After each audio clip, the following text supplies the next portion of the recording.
నేను పవన్ కళ్యాణ్ గారు చూసుకుంటా ఉన్నాం. అందుకే ఆయన రానియకుండా ఆయన వచ్చి నన్ను అరెస్ట్ చేస్తే ఆయన రావడానికి వస్తే ఆయన రానియకుండా ఉంటే రోడ్డు మీద పడుకొని నిరసన తెలియజేసే పరిస్థితికి వచ్చారు. అవునా కాదా ఆలోచించండి. ఇప్పుడు జరుగుతున్నవన్నీ ఫ్రీగా ఉన్నారు. అవునా కాదా? ఫ్రీగా ఉన్నారా లేదా? మీరు స్వేచ్ఛ వచ్చిందా లేదా? అది మనకు గత పాలనకు డిఫరెన్స్. అలాంటి వ్యక్తులు మళ్ళా వస్తే ఏమవుతుందమ్మా? మీ భవిష్యత్తు సర్వనాశనం అయిపోతుంది. స్టేట్ పోతుంది, మీ భవిష్యత్తు ఉండదు, అందరం అంధకారమయ్యే పరిస్థితి వస్తుంది. మన సోదరు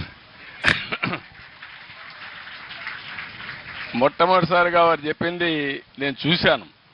ఎక్కడికి పోయినా నేను మాట్లాడుతూ ఉంటే ఎవ్వరు నవ్వేవాళ్ళు కాదు, ఎవ్వరూ రెస్పాండ్ అయ్యేవాళ్ళు కాదు. మాకే ఆశ్చర్యం వేసేది, ఏం చెప్పాలో మాకు అర్థం కాకుండా. మేము చేయగలిగింది మొట్టమొదటిసారిగా 5 కోట్ల మందికి స్వాతంత్రం తేగలిగాం మేము, పవన్ కళ్యాణ్ గారి మళ్ళీ ఒకసారి ఈ రాష్ట్రంలో. అది మొదటి విజయం. ఇప్పుడు ఇక్కడి నుంచి ఏ విధంగా మిమ్మల్ని అందరూ నిన్న ఒకసారి చూశారు, వ్యవస్థలు ఎంత నిర్వీర్యం అయిపోయినాయంటే, ఎవరో ఒక అమ్మాయి బాంబే కాదంబరి చూశారు కదా నిన్న. ఈరోజు వింటున్నారా? మీరు వింటున్నారా? ఆ అమ్మాయి సినిమా యాక్ట్రెస్ కూడా.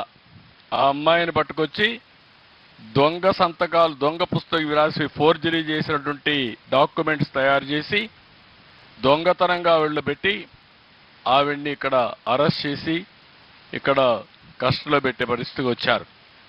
అంటే పోలీసులు ఎవరైతే ప్రజల ప్రాణాలు కాపాడవలసిన పోలీసులే ఇలాంటి పనులు చేస్తే ఇంకా రక్షణ ఎవరుకుంటుందని అడుగుతున్నా. ఇలాంటి చాలా సంఘటనలు జరిగాయి. అందుకే మీరందరూ గుర్తుపెట్టుకోవాల్సిన అవసరం ఉంది.